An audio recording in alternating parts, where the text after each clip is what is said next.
ঈদ বলে কথা, কেনাকাটা কি আর একদিনে শেষ হয়ে যায় বলুন তো? তাই আজকেও আমার আম্মু আমার দুই ছেলেকে নিয়ে বের হয়ে পড়লাম বাকি জিনিস কেনাকাটা করার জন্য।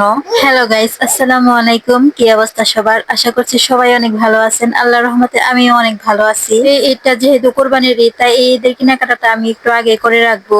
কেননা তোমরা সবাই তো জানো কোরবানির ঈদে অনেক অনেক কাজ থাকে। আর আমি যেহেতু নিজের জামা কাপড় গুলো নিজেই বানাই, তাই একটু আগে জামা কাপড় গুলো কিনে রাখলে বানাতে একটু সুবিধা হয়। আর আজকে যেহেতু কেনাকাটা করার জন্য আম্মুকে নিয়ে বের হয়েছি, আম্মুকে নিয়ে আজকে অনেক ঘুরবো আর কেনাকাটা করব। আর আম্মু আব্বুর সাথে কেনাকাটা করার তো মজাই আলাদা। আর আমার যা যা ঈদের জন্য কেনাকাটা করার প্রয়োজন সবকিছুই আজকের ভিতরে কিনে রাখার চেষ্টা করব, কেননা পরে আর সময় হবে না। এই তো মা ছেলে একদম সুন্দর করে রেডি হয়ে বের হয়ে পড়েছি।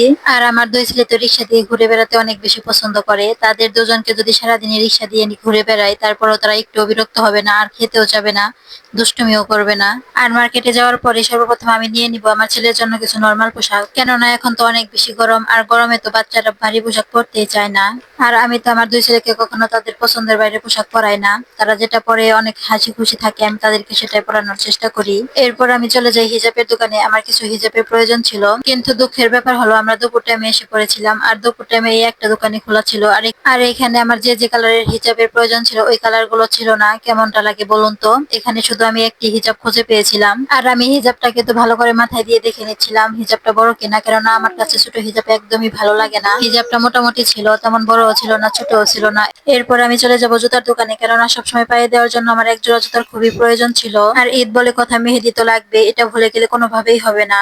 শুধু মেহেদি না, এখান থেকে তো আমি অনেক কিছুই নিয়ে নিলাম। আর আমি এখান থেকে কি কি কিনলাম সেটা যদি আমি তোমাদেরকে আগে দেখিয়ে দিই, তাহলে তো আমার সবকিছু পুরনো হয়ে যাবে, আমার ঈদটা আর করা হবে না। এইগুলো আমি ছোটবেলায় ভাবতাম, তাই ছোটবেলায় কাউকে কিছু দেখাতাম না। ভাবতাম কেউ যদি ঈদের আগে আমার জিনিসগুলো দেখে ফেলে, তাহলে আমার সব জিনিসগুলো পুরনো হয়ে যাবে আর আমার ঈদটাই করা হবে না।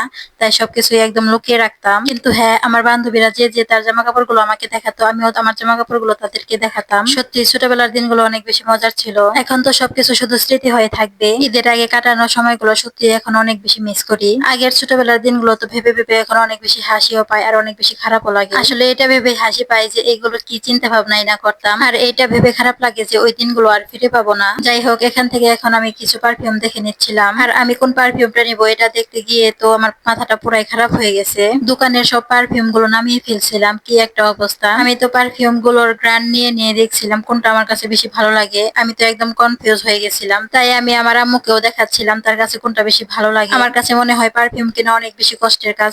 আমি তো একদম কনফিউজ হয়ে সামনে যে দুইটা ছিল ওই দুইটাই নিয়ে চলে এসে পড়েছি। আমার যা যা প্রয়োজন ছিল সবকিছু কিনে নিয়েছি। এখন আমি বাড়ির উদ্দেশ্যে রওনা দিলাম। আর ঝড় বৃষ্টি হওয়ার কারণে তো রাস্তাঘাটের অবস্থা অনেক বেশি খারাপ হয়েছিল।